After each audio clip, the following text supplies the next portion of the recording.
Awesome. Hello, everyone. I'm Cecilia from ISSIP. I've invited our new Vice President, Utpal Mangla, today. We would like to hear more about Utpal's latest work in service innovation, and also we will discuss more about his responses to the survey we ran last November. Thank you so much for joining us, Utpal, today. It's an absolute pleasure, Cecilia. Could not be more thrilled to be part of ISSIP. It's an absolute pleasure and delight to be associated with such a wonderful organization. Thank you so much. Could you share with us what you've been up to lately? Because I know that, you're such a busy individual doing lots of other stuff, Could you just share with us your latest work around service innovation? Absolutely. So obviously, keeping the confidentiality a bit here, I've been working very closely, obviously, with our ISSIP organization in terms of helping shape, drive the future of work, but also working very closely with universities. In fact, a couple of universities who are trying to revise the curriculum to adapt to the workforce of the future. And so how is service innovation?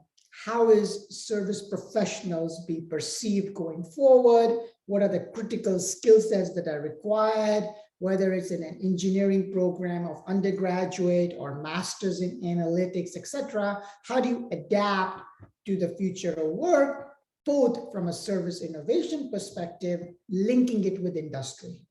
That's amazing initiative. And then I've seen as a practitioner as well as an academic, I've seen a bit of a gap as well, from a design perspective in service design area. In your view, what is the gap, between industry and then the academia from a service innovation perspective?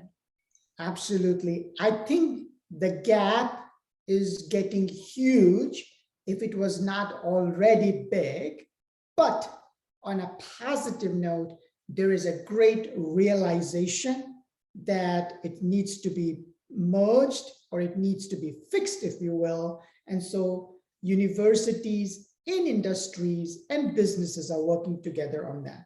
But to answer your question, the gap is in the skill set. The learning, the courses that the schools and university provide are still behind in terms of preparing the students for the jobs of today and even the jobs of the future. A classic example would be industrial engineering. Industrial engineering, are you teaching the students to be able to leverage a lot of the thought leadership that goes into cutting edge, 5G, edge, if you will, near edge, far edge? How do you automate? So things like data science, analytics, and how to leverage artificial intelligence becomes critical when you go into an industrial engineering setting. So I think that bridging of the gap is absolutely critical and essential for not only developing massive jobs of the future, but even for companies, communities, and countries to stay ahead of the curve. Makes sense, Utpal. And then with your deep industry expertise, I think that a lot of students out there, they might want to hear like how they can improve soft skills. Because I know that some of the students that come into our teams sometimes as an intern or as a graduate, I think they sometimes have a very absolutely fantastic technical skills, but I get to see that some of their soft skills are lacking. How can we help them to build a strong soft skills so they can quickly accelerate and advance their career?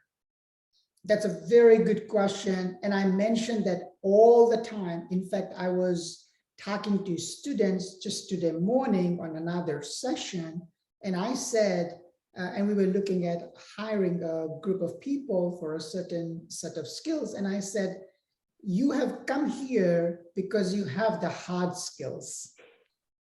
Exactly. What will differentiate you from the pack are your soft skills. Because hard skills are well known, you can quantify it, and basically it's table stakes now.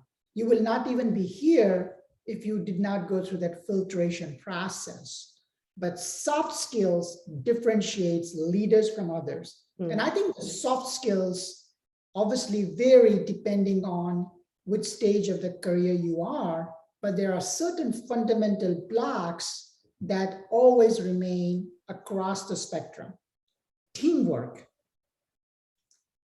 Collaboration and teamwork is absolutely critical. To run businesses, to scale businesses, to grow, you can go from 1 to X. But for exponential growth from 1 to X to the power of X, you need teamwork. Businesses, industries, the jobs of the future, they're all a team sport. So teamwork and collaboration is absolutely critical. Number 2 is communication skills, ability to verbally and obviously in a written way communicate. And then number 3 is leadership. It's an implied skill set. You can develop on it, you can build on it, but the ability to lead is also going to be very, very fundamental. That's a great answer, Utpal. And then moving on to your responses to the survey, you mentioned about the future of a service is very bright. Could you elaborate a little further on that? Why do you think that the future of service is very bright? And then in your view, how it's going to evolve over the next period of maybe for the next 5 years or so? Absolutely. I think the future of services is very bright because businesses, industries, and organizations are moving into a service-based economy.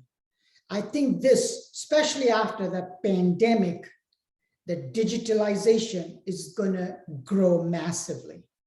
To perform digitalization, sure, you need tools, techniques, and products, but to make all the magic happen, you need service skill sets. You cannot bolt all those components by themselves. You need the service skills, you need the industry knowledge, you need to have both business and technical skill sets. So the future of services is immensely, immensely bright. And I think if our students of the future, if our professionals of the future leverage it in the services economy, it's going to help dramatically. What will evolve, what will change are some of the measurements. In the past, it used to be more, hey, typically you would leverage the consultants or you would leverage service professionals to do something. I think it's going to evolve into an outcome-based model. It's going to evolve into a solution-based model. It's going to evolve into a platform-based model. So service professionals with the right skill sets in both ecosystem, platform economy, as long as they're able to drive an outcome-based model, the future is going to be very bright for them. Amazing. I totally get that. I think that what you've just said just resonate with me a lot as well. As the last 2 questions, if you have any advice for the ISSIP community in general, because I know that, as we live in a service-oriented economy, the organization like ISSIP, the role of ISSIP is very important to make contributions to advancing the service-oriented economy further. What could we do better for for 2022 and then upcoming years? Absolutely. I think ISSIP, organizations like ISSIP are critical. They're doing a yeoman job. They're doing a powerful job. They're doing a great service to the society and to the professionals at large. I think what the ISSIP has not done a good job is being humble and in not selling themselves, in not marketing. I think we need to market the power of ISSIP to a more broader audience, to a more global audience, and make sure that they are aware of the power so that they can contribute, they can join, and collectively we can grow the footprint. Yeah, that's a wonderful answer too, because I think ISSIP is a relatively strong presence in the US, whereas in Europe still is a little bit scattered across different geographic locations. So it would be nice to see more like stronger presence in the UK as well as in other parts of Europe as well. Absolutely, absolutely. You hit the nail right on the head. Thank you. Thanks for joining us, Utpal. And then we look forward to having you in the future as well. Thank you. Pleasure is all mine. Thank you very much.